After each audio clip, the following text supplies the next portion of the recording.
Hi folks, in this video we're going to be looking at painting a super quick method of painting the banners that you see on the back of Ravenwing bikes with a nice cold blue shadowy effect onto the white. So without any further ado, let's cue the music.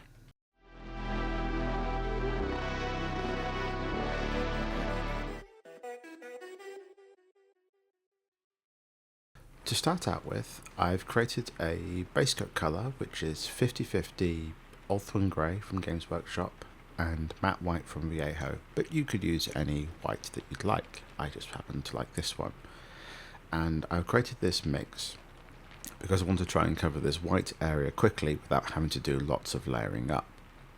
So adding the Ulthuan grey into my white paint really helps with the opacity of the white paint when it's thinned down.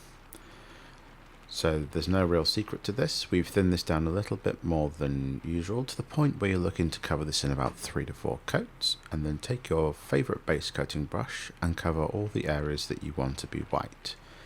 With this Ravenwing Outrider banner, this is from the Dark Angels Upgrades Pro, it's just a matter of covering the areas that you want to be white with this mix and being patient when it comes to letting each coat dry before you put another one on.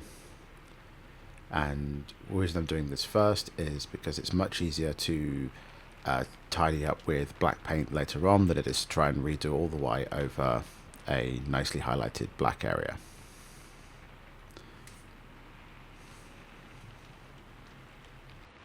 Next, I'm going to come in with Pylar Glacier contrast paint from Games Workshop, and I'm going to run this straight out the pot over the feathered areas on the banner. This is a really thin contrast paint straight out of the pot, and although it does stain the raised areas a little bit, it really does tend to run more into the recesses.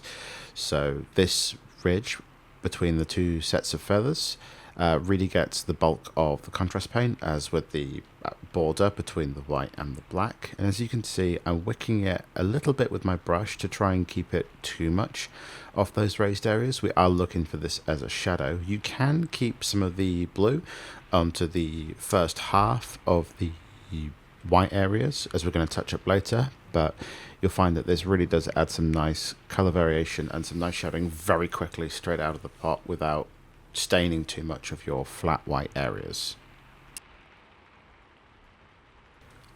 To finish off the feathered banner for this Ravenwing bike, I have taken my Vallejo matte white, and you can take your favourite white, and I've thinned this down with a little bit of water to ensure that it flows nicely off the brush.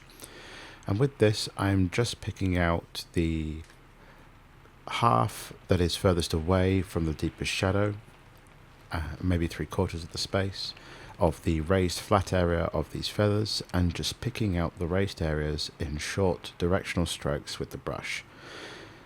I'm going from the shadow to the brightest area and picking up my brush at the end. The reason I'm doing this is there's a higher concentration of pigment left at the end of your brush stroke rather than at the start, so when we're moving it outwards, we are going to be getting a nice soft transition when we have thinned paint, and we will do this very quickly. And you can do this with 1 or 2 passes, depending on how strong you want the white finish to be.